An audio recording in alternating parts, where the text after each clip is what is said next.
I am the Tofu Golem. Please enjoy the video. You begin by verifying the essentials so you don't chase ghosts. Check your network signal and switch to stable Wi-Fi if possible. Poor connectivity causes partial downloads. Make sure Messenger is up to date and you have at least 200 MB free storage so media can cache. Once done, open App Settings, grant Photos/storage and background data permissions. This lets the app write files and download in background. Now restart Messenger to apply changes and move to targeted fixes. You now tackle the complex middle steps that unblock stuck media. Force stop Messenger, then clear the cache to remove corrupted temporary files. Avoid clearing data unless necessary because that removes messages. Toggle background data and re-enable auto-download for photos and videos so future items fetch automatically.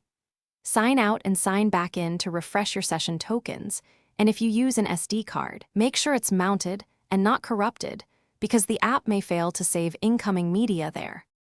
Finish by reinstalling Messenger when previous steps don't resolve the issue. This replaces damaged app files and preserves your account data.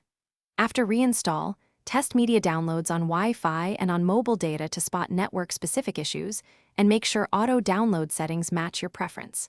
If downloads still fail, reset network settings on your device or try another network. One key troubleshooting tip: if everyone else can load media but you can't, toggle DNS or use a VPN briefly to rule out carrier or DNS blocking. Thanks for watching. Consider subscribing if we helped you today.